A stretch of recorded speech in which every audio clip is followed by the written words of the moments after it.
At my husband's funeral, my daughter-in-law Harper whispered with a laugh, "Let her pay for the coffin and join him." I smiled silently, but what she didn't know was that I still kept her secret from 7 years ago. I'm glad to have you here. Follow my story until the end, and comment the city you're watching from so I can see how far my story has reached.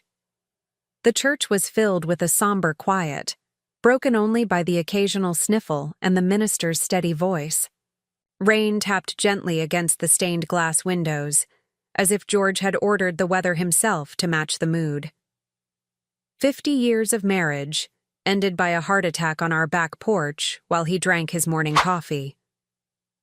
I sat in the front pew, my hands folded tightly in my lap to stop them from trembling. Our son James sat beside me, his face a mask of grief. I'd spent so much energy worrying about him that I'd barely processed my own feelings. The minister spoke of George's dedication to his family, his business, his community. Words that should have comforted me, but all I could think about was how empty the house would feel tonight. How I'd never again hear him grumble about the neighbor's dog, or watch him fall asleep in his favorite chair with the newspaper covering his face. As the service concluded, people began to shift in their seats. I felt a hand on my shoulder, our son helping me to my feet. My knees had stiffened during the hour-long service, another unwelcome reminder of my 70 years. "Let's go, Mom," James whispered, his voice thick with emotion. We moved toward the casket for one final goodbye. I placed my hand on the polished wood, cool beneath my fingertips. "Goodbye, my love," I whispered. That's when I heard it, a voice from behind me, not quite as hushed as it should have been. Harper's voice, speaking to her brother who had flown in for the funeral. "Let her pay for the coffin and join him," followed by a barely disguised snicker. I didn't turn around. I didn't gasp or cry out. Years of being a business owner's wife had taught me how to maintain composure even when shocked or hurt. But inside, something hardened. Something that had been soft and forgiving for too long. James hadn't heard. He was speaking quietly with the minister, arranging the final details for the burial tomorrow. I was grateful for that small mercy. He had enough pain to deal with without knowing how his wife truly felt about his mother. As we walked toward the church doors, mourners stopped to offer condolences. I nodded, thanked them, let them embrace me. All while my mind replayed Harper's words and traveled back 7 years to the day I discovered her secret. I had gone to George's office to bring him lunch, a surprise on our anniversary. The receptionist said he was out meeting a client, but I could wait in his office. While there, I noticed the computer screen hadn't gone to sleep. A string of emails was visible. Emails between Harper and Richard Whitman, our company's accountant. Innocent enough, I thought at first. Until I read more. Plans, details, amounts, money being siphoned from company accounts. And worse, Harper's clear manipulation, her willingness to use her position as James's wife to gain access, her contempt for George and me, whom she called the old fools who wouldn't notice a few missing dollars. I printed those emails. I confronted Richard privately. He broke down, confessed everything, begged me not to tell George or James. He claimed Harper had initiated it, had threatened to claim he had made advances toward her if he didn't cooperate. I should have exposed them both. But James had just been named vice president of the company. The publicity would have destroyed him, tainted his new position, and the grandchildren. They were so young then. What would it do to them to see their mother disgraced? So I made a deal with Richard, return every cent, resign quietly citing health reasons, and never contact Harper again. In return, I would keep silent. He agreed readily, pathetically grateful for the chance to avoid prosecution. As for Harper, I said nothing. George never knew. James never knew. I watched Harper play the devoted wife and daughter-in-law for 7 years, all while knowing what she was capable of. I kept the emails, the bank records, everything, locked away in a safe deposit box that not even George knew about. Now, as I walked out of the church into the rain, I felt James place George's umbrella over me. Harper walked ahead of us, already. On her phone, probably complaining to someone about having to attend this depressing event. I had overheard her call it that yesterday. Tomorrow would be the reading of the will. Harper had been hinting for weeks about what would happen to the house and how the company shares would be distributed. Always practical matters, never grief or memories or concern for me.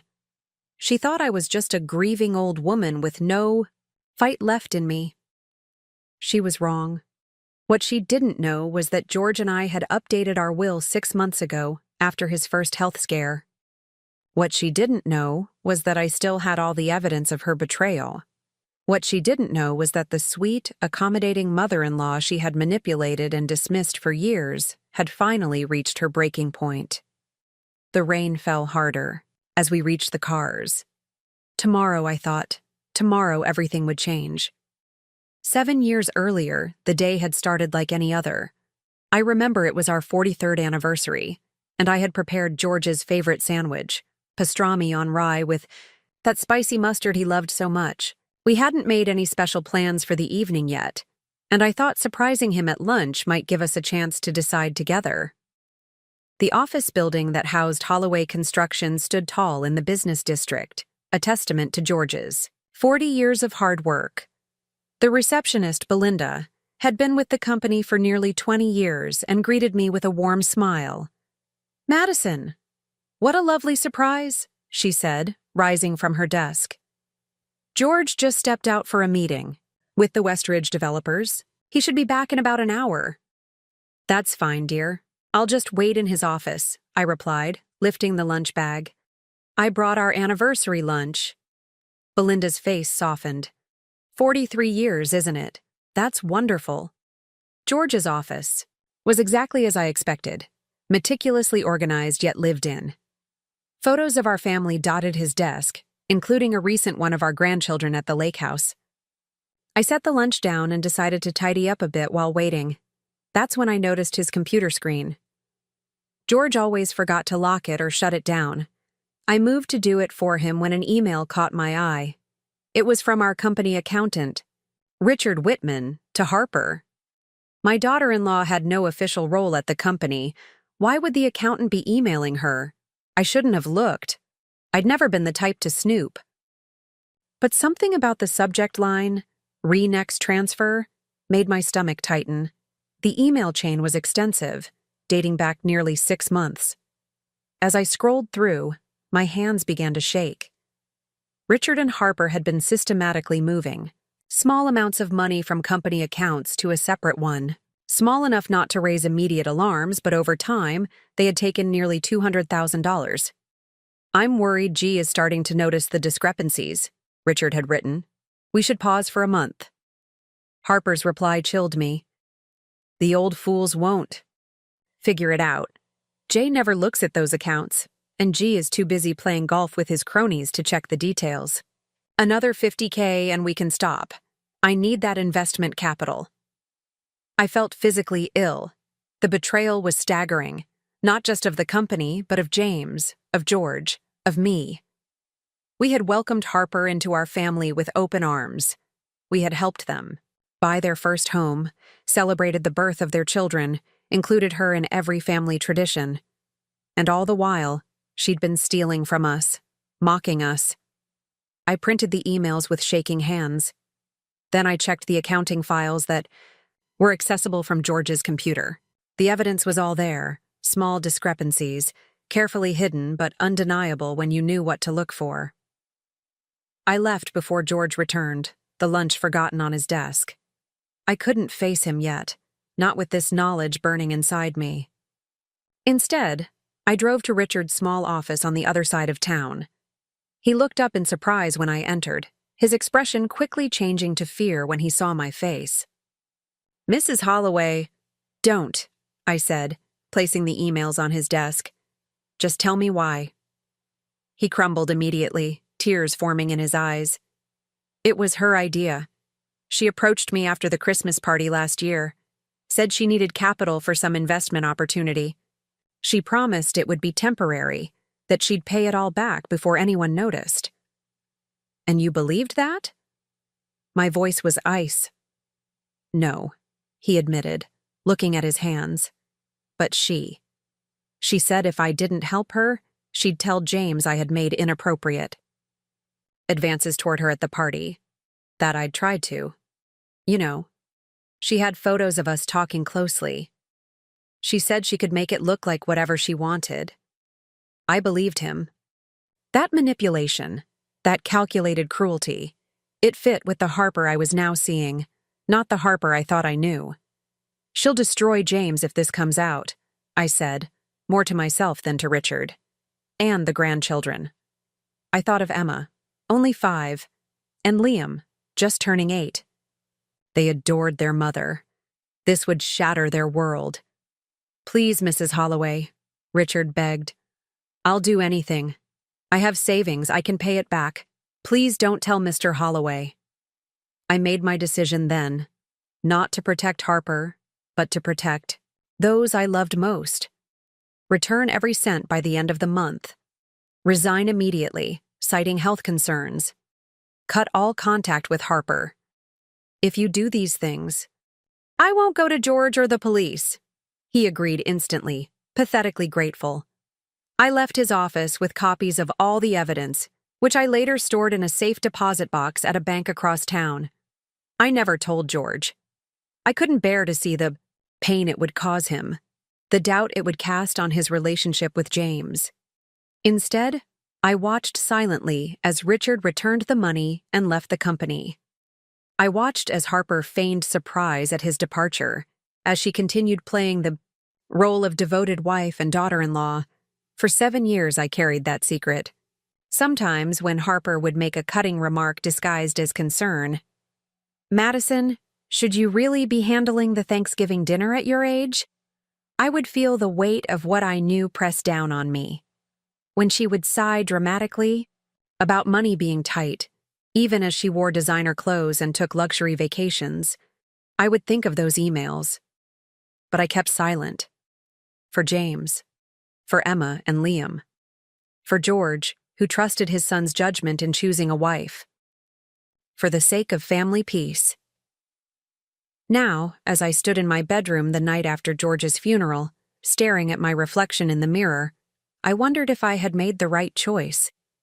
The hollow-eyed woman looking back at me seemed to ask, what had that silence really protected? Who had it really served? George was gone now. The grandchildren were older. Liam now 15, Emma 12. Old enough to understand more, but still young enough to be devastated. And tomorrow was the reading of the will.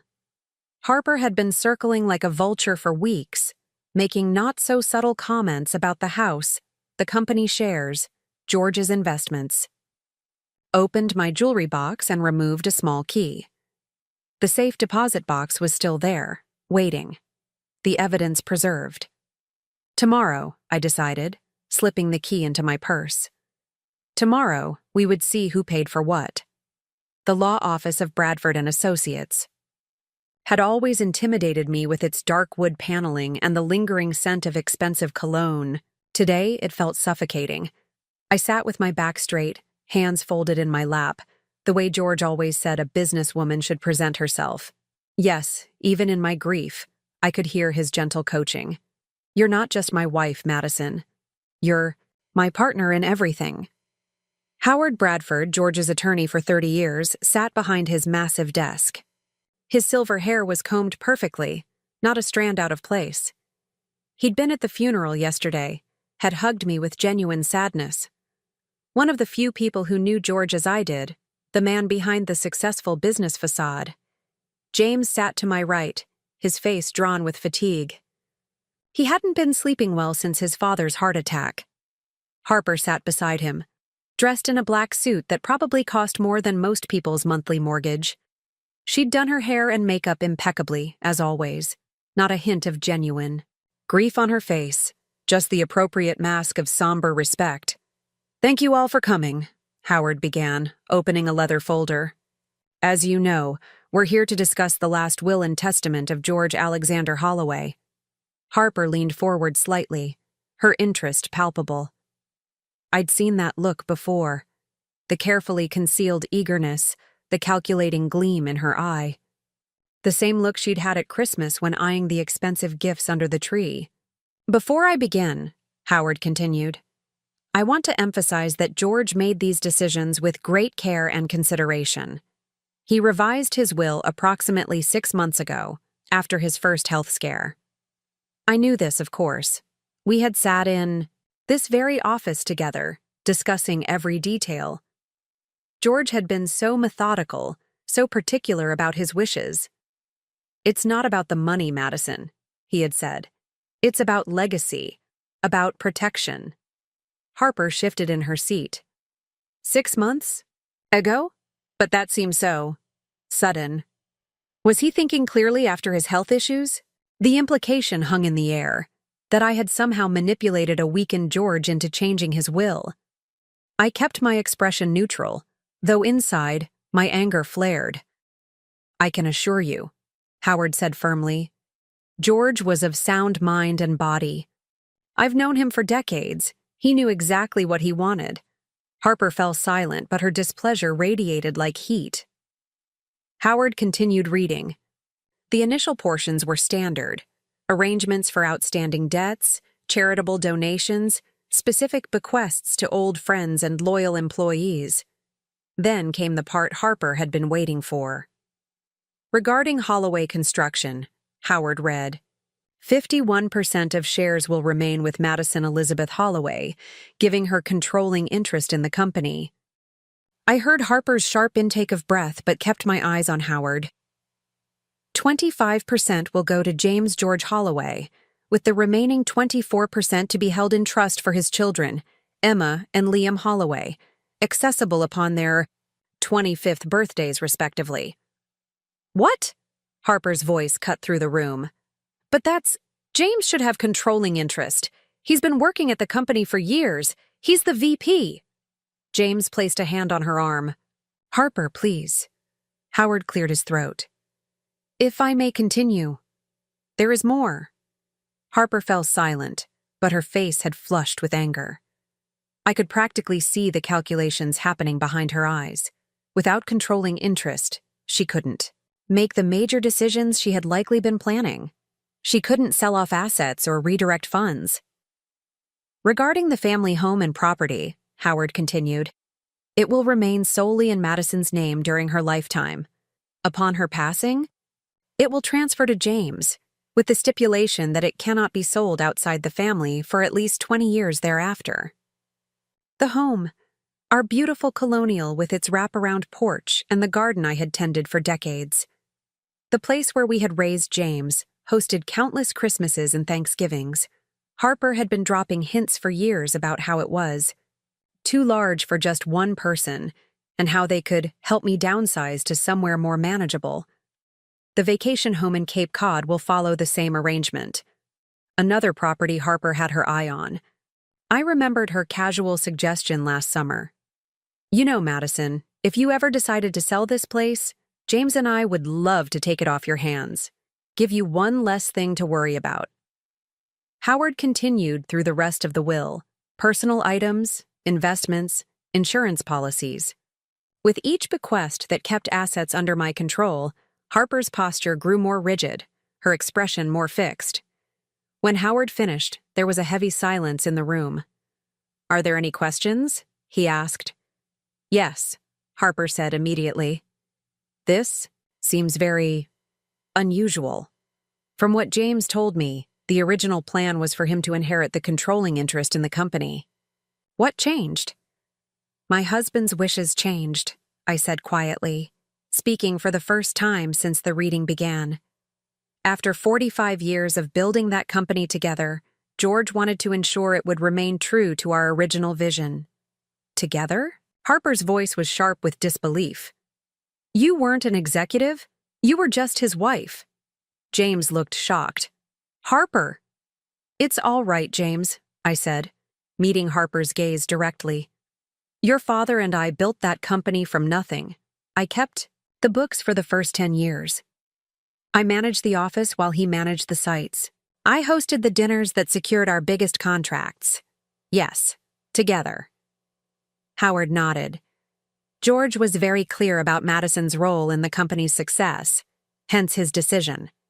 Harper turned to James, her voice lower, but still intense. This isn't right. You've dedicated your life to that company. She'll run it into the ground. I stood slowly, gathering my purse. I believe we're finished here, Howard. Thank you for your time. Of course, Madison. Call me anytime. As we left the office, Harper maintained a frigid silence. James walked between us, tension radiating from his shoulders. In the parking lot, he turned to me. Mom, I'm sorry about— It's all right, sweetheart, I said, patting his arm. You should take Harper home. She needs time to process. We can talk tomorrow. As they walked to their car, I heard Harper's voice rise again. This is ridiculous. She can't possibly manage a construction company at her age. We need to contest this. I slipped into my own car, a sense of calm settling over me. Phase 1. Complete, exactly as George and I had planned. Harper had shown her true colors, just as I knew she would. Tomorrow would bring the next phase, and a decision I had been avoiding for 7 long years. The morning after the will reading, I woke. Before dawn, sleep had been elusive, filled with fragmented dreams of George and whispered conversations we'd had about the future, a future he wouldn't be part of now. I made coffee in the quiet kitchen, the house still and empty around me. I found myself talking to him as I often did these days. They reacted exactly as you said they would, George. You always could read people so well. My phone rang at 7:30 a.m. James. I answered immediately, worried about him. Mom? Sorry to call so early. Did I wake you? No, sweetheart. I've been up. Is everything all right? He sighed heavily. Harper's still upset about yesterday. She's convinced there must have been a mistake or that. Well, that you influenced Dad somehow. The accusation stung, even secondhand.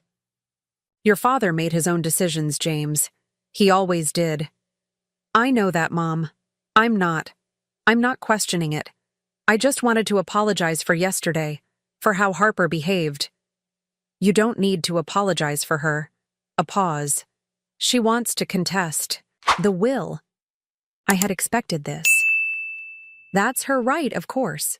But your father's wishes were very clear. I know. I told her that. Another heavy sigh. She's not taking it well. I could imagine. Harper's plans, whatever they had been, were now derailed. The control she thought she would have through James had evaporated. I'd like to stop by today, James said. Just to talk. Maybe go through some of Dad's things. I'd like that. Come. For lunch? Perfect. I'll be there around noon. After hanging up, I made my decision. It was time for the first reveal. Not everything, not yet, but enough to start the process. I went to my bedroom and opened the safe behind the painting George had given me for our 30th anniversary. Inside was a key to the safe deposit box and a sealed envelope. The envelope contained photos taken 3 months ago by a private investigator George had hired. We had suspected Harper was being unfaithful to James, based on odd phone calls and unexplained absences. The investigator had confirmed our fears, documenting her meetings with a younger man at a hotel downtown. George and I had debated whether to tell James. In the end, we decided to wait. It would destroy him right now, George had said. With the company expansion and the stress he's under, let's wait until things settle. But things hadn't settled. Instead, George had died, and now Harper was threatening to contest the will, to potentially tear apart everything we had built. I placed the envelope on the kitchen table and went to shower and dress. James arrived promptly at noon, looking exhausted but managing a small smile. "Smells good in here," he said, hugging me. "Just soup and sandwiches. Nothing fancy." We ate quietly, talking about neutral topics: the grandchildren's school activities, the unusually warm weather, memories of George that made us smile rather than cry. I waited until we had finished eating before bringing up the will. "I know yesterday was difficult," I began. "For all of us." James nodded. "Harper just doesn't understand why Dad made the decisions he did. She thinks it's unfair to me." "And what do you think, James?" He looked surprised by the question. "I trust Dad's judgment. Always have. And I know you'll do what's best for the company." "I will, and for the family." I paused, then continued carefully. "Your father and I were concerned about some things before he passed. About Harper." His expression closed slightly. "Mom, if this is about yesterday, it's not." I got up and retrieved the envelope. "Before I give you this, I want you to know that your father and I struggled with whether to tell you. We didn't want to hurt you. But with Harper threatening to contest the will, I think you need to know." James took the envelope with a confused expression. "What is this?" "Just look, sweetheart." His hands trembled slightly as he opened it. The photos were clear, unmistakable. Harper entering a hotel with a young man, embracing him in the lobby. More intimate photos taken through a window. James stared at them in silence, his face draining of color. When he finally looked up, his eyes were filled with shocked betrayal. Is this why Dad changed the will? He knew about this?" I nodded. "We found out 3 months ago. He hired someone to follow her because we were concerned about her behavior. The late-night calls, the unexplained absences." 3 months, James whispered. "All this time you both knew and didn't tell me?" "Your father was trying to protect you," I said gently. "He knew how much stress you were under with the Westridge development. We were going to tell you after. That project was completed, but then he died." James stood up abruptly, pacing the kitchen. "I can't believe this. All these years, I defended her when Dad questioned her spending, when you seemed concerned about her priorities. I thought you just didn't understand her. I wanted to reach out to him, but I knew he needed space. I'm sorry, James. We only wanted what was best for you." He stopped pacing, his back to me, shoulders rigid.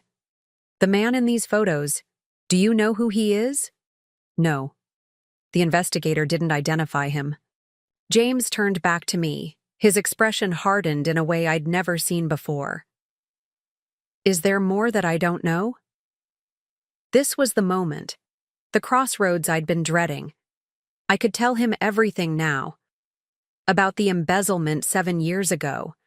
About Richard Whitman's hasty departure. About how Harper had been manipulating and deceiving all of us for years. But looking at his face, already devastated by one betrayal, I couldn't bring myself to pile on another. Not yet. Not all at once.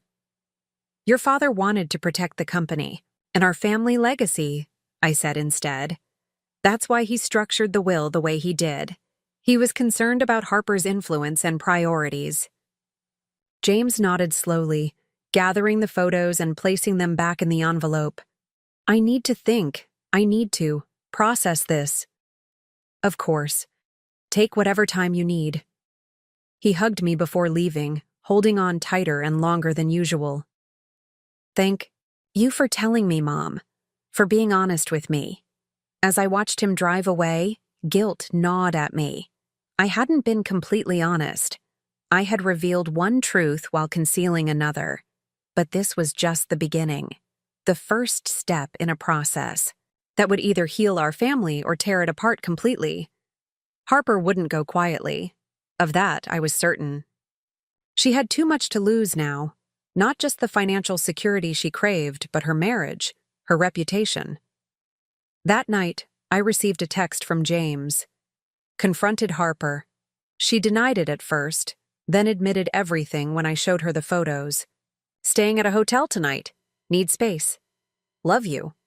I closed my eyes, feeling both vindicated and deeply sad. The partial revelation had done its work. James now saw a glimpse of Harper's true nature. But it had come at a cost.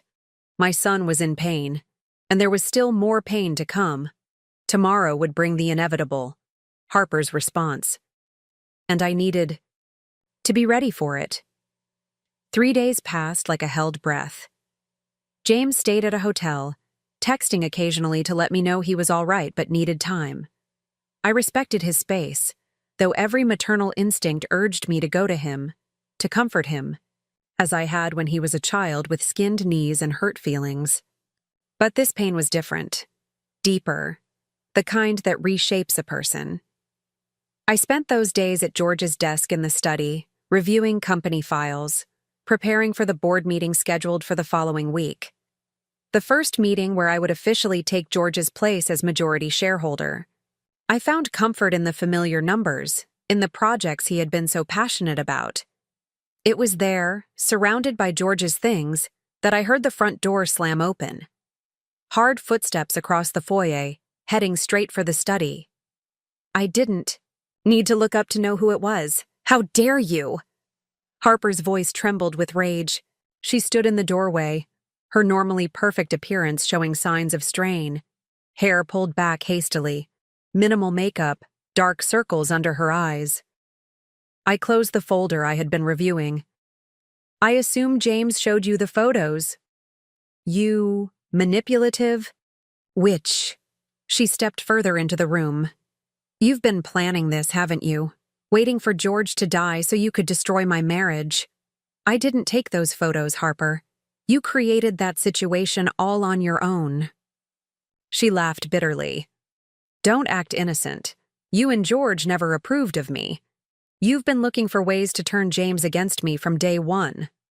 I stood, keeping the desk between us. Not out of fear, but to maintain my composure. That's not true. We welcomed you into this family. We supported you, included you in everything. Supported me? Her voice rose. By keeping me under your thumb? By making me grovel for every scrap of recognition? The perfect mother-in-law act might have fooled James, but I always saw through it. Is that why you cheated on my son? Because you felt unrecognized? Her eyes narrowed. My relationship with James is none of your business. It became my business when your actions threatened to hurt him, I said evenly. Just as it became my business when you tried to steal from our company. The words hung in the air between us. Harper's expression froze, then shifted from rage to calculation in an instant. I don't know what you're talking about, she said carefully. I walked to the bookshelf, removed a leather-bound book, and extracted the key I had hidden there. I held it up, watching her reaction. Safe Deposit Box, First National Bank, Box 247. Inside are copies of all the emails between you and Richard Whitman. Bank statements showing the transfers, his signed confession. Her face paled, but her voice remained steady. Ridiculous. You're making things up now to discredit me. 7 years ago, Harper, you convinced our accountant to help you embezzle nearly $200,000 from company accounts. You called us old fools who wouldn't notice a few missing dollars. Ring any bells? She stared at me, her mind visibly racing.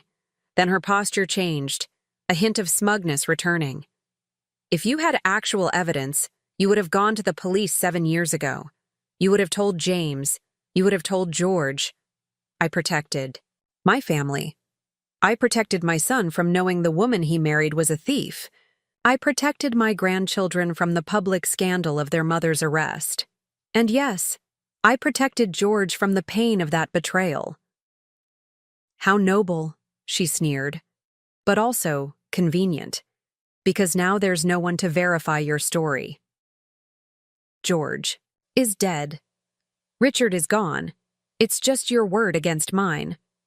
I couldn't help but smile slightly. Richard isn't gone, Harper. He's living in Phoenix, still very much alive and very willing to testify if needed. The color drained from her face. You're bluffing. Would you like his phone number? I met her gaze steadily. Or perhaps you'd prefer I call James right now and tell him everything. I'm sure the board would also be interested. Especially with the history of embezzlement when they assess your challenge to the will. Her eyes widened slightly. You wouldn't. Try me.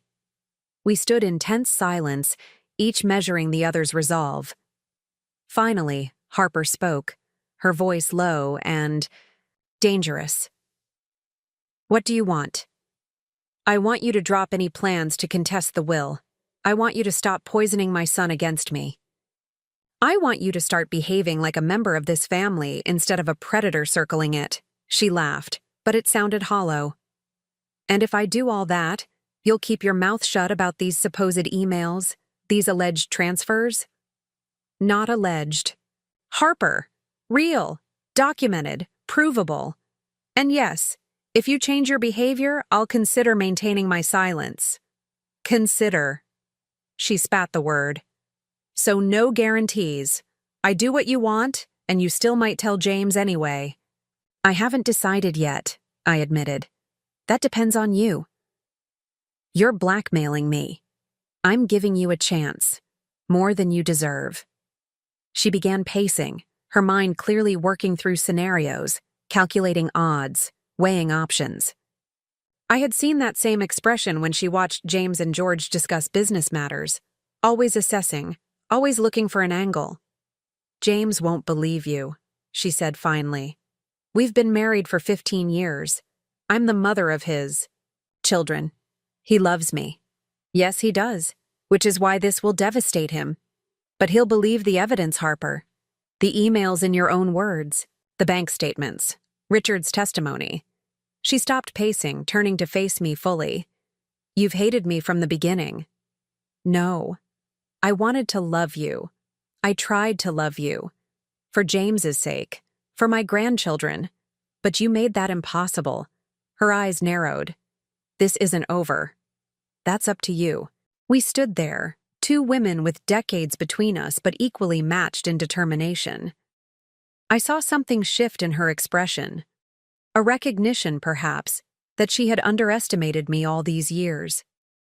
That the sweet, accommodating mother-in-law, who baked cookies with the grandchildren and hosted family dinners, was also the woman who had helped build a successful construction company from nothing, who had weathered economic downturns and competitor challenges, who had protected her family at all costs.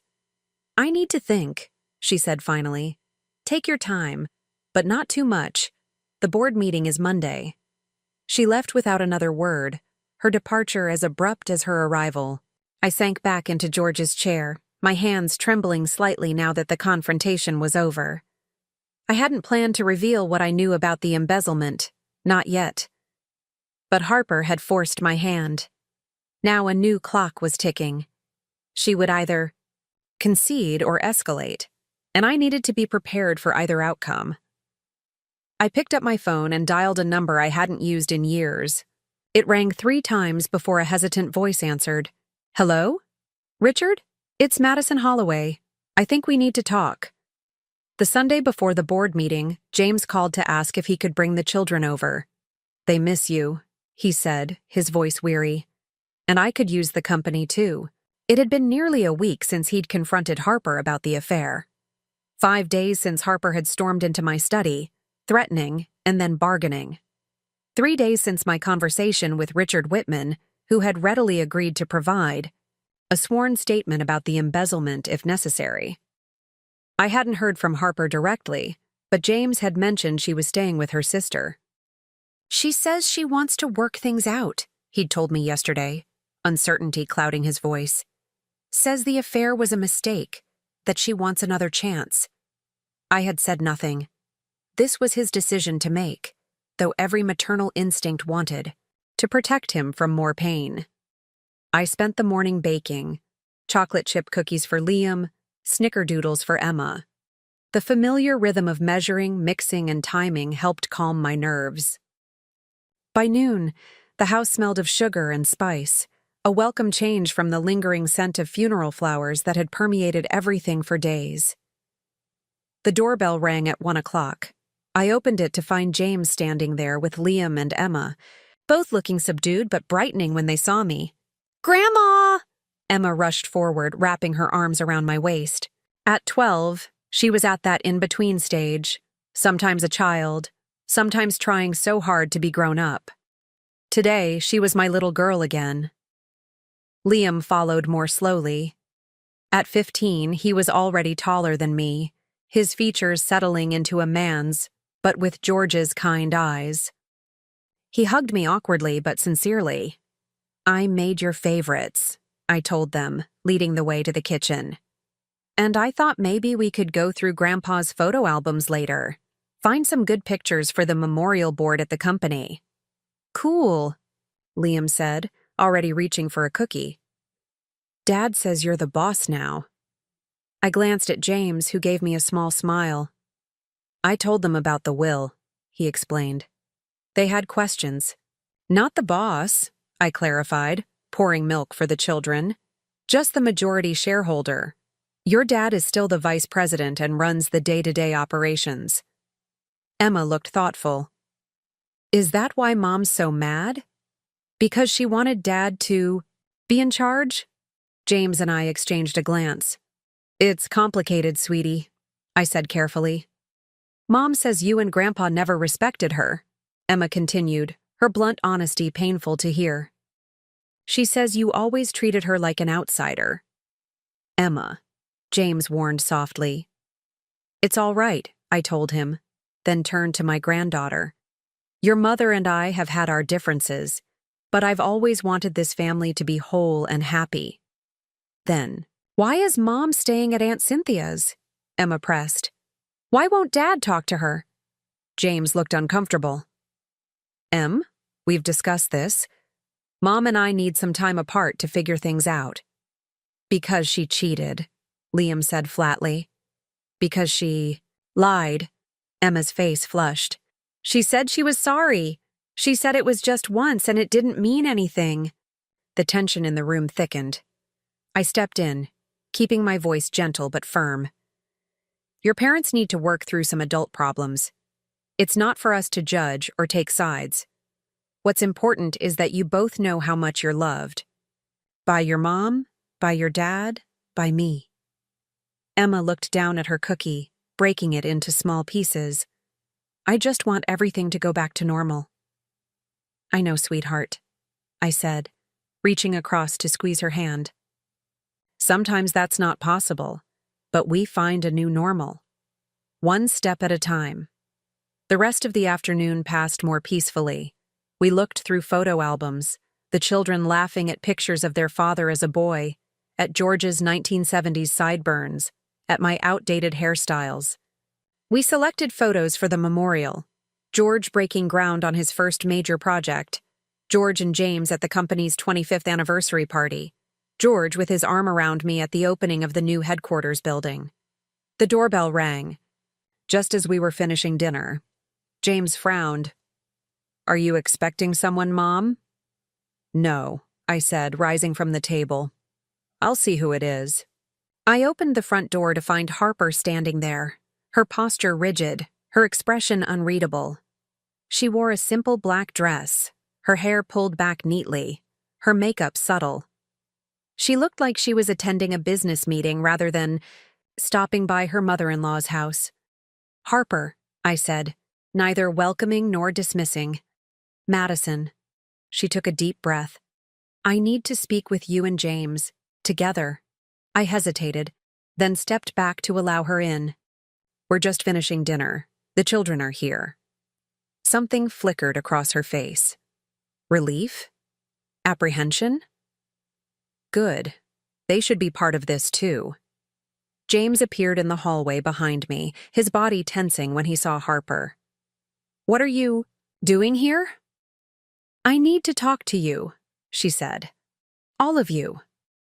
We moved to the living room, the children joining us with curious expressions.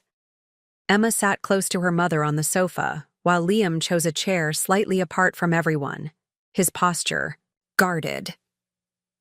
Harper looked around at all of us, then reached into her purse and pulled out an envelope.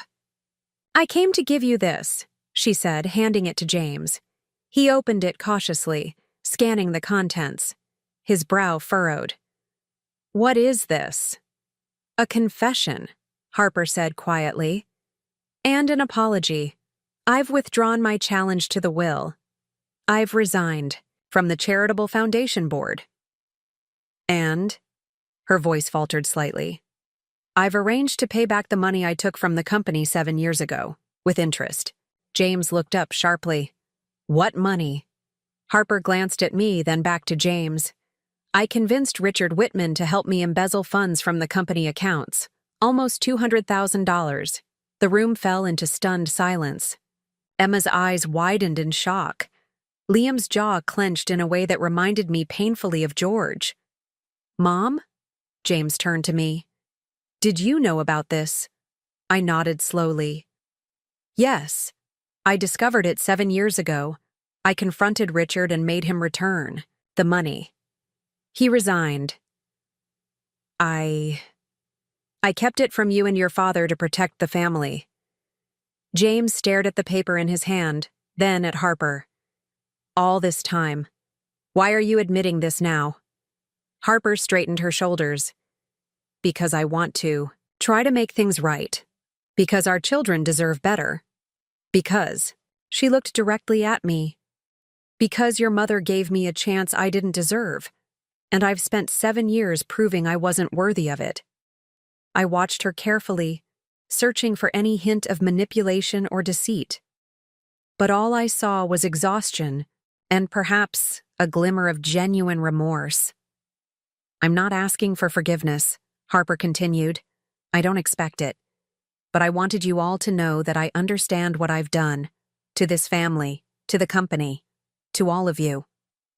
She looked at each of us in turn, her gaze lingering on her children. Especially to you two. I've failed you as a mother. Emma began to cry softly. Liam remained stone-faced, but I could see the slight tremor in his hands. What happens now? James asked, his voice oddly calm. Harper stood. That's up to you. I've booked a flight to Minneapolis tomorrow. My sister has a place for me to stay while I figure out my next steps. I'll send for my things when I'm settled. You're leaving? Emma's voice broke on the question. Just for a while, sweetheart. You and Liam can visit. We'll talk every day. Harper touched her daughter's hair gently.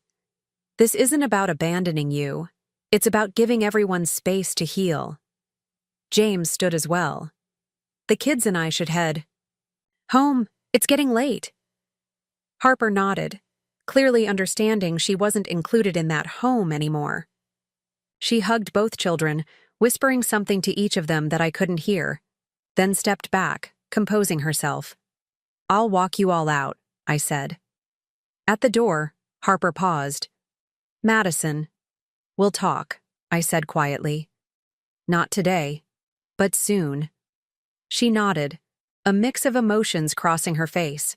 Then she straightened her shoulders and walked to her car alone, leaving James to take the children home in his vehicle. After they had all gone, I returned to the living room and sat in George's favorite chair. I could almost feel him beside me, his hand on my shoulder. Well, that wasn't how I expected this to end, I said to the empty room. But perhaps it wasn't an ending at all. Perhaps it was the beginning of something new. Not perfect, not even whole yet, but honest, finally honest. 6 months later, I sat on the porch of our Cape Cod house, watching Emma and Liam play beach volleyball with their cousins. James was at the grill, laughing at something his brother-in-law had said. Harper stood nearby, more subdued than she once had been, but present. She came to these family gatherings now as a guest, rather than a central figure, still finding her place in our reconfigured family. She had started therapy, was working at her sister's boutique in Minneapolis, flying back for weekends with the children twice a month. She and James had filed for divorce, but it was proceeding without the acrimony I had feared. Mind if I join you? Harper asked, approaching the porch with 2 glasses of lemonade. Please, I said, accepting one of the glasses. It's a beautiful day. It is. She sat in the chair beside me, watching the children play. After a moment, she said, I never thanked you. For what? For not exposing me 7 years ago, for giving me the chance to come clean on my own terms. I didn't deserve that kindness. I considered her words. It wasn't kindness, exactly. It was protection. For James, for the children, for the family name. She nodded. I understand that now. I didn't then. I thought. She trailed off, shaking her head. You thought I was weak. I finished for her. That I stayed silent out of fear or inability to stand up to you. Yes, I was wrong about a lot of things. We sat in companionable silence for a while, watching the volleyball game, sipping our lemonade. It wasn't friendship, probably never would be, but it was a form of peace. A truce built on hard-won understanding. George would have liked this, I said after a while. The family together, healing. Harper looked surprised. Even with everything that happened? I smiled slightly. George believed in second chances, in redemption. Not the dramatic kind you see in movies, but the quiet kind. The kind that happens day by day, choice by choice. Like you've given me. Like we've all given each other. Below us on the beach, Liam scored a point and whooped in victory. Emma gave him a high five, their faces bright with joy in the late afternoon sun. James looked up and waved, a genuine smile on his face for the first time in months. This was our legacy, I realized. Not the company, not the houses or the money. This, family. Imperfect, wounded, but enduring. I raised my glass in a small toast to the sky, to George, to whatever. Force had given us this moment of grace. To quiet redemption, I whispered. To starting over,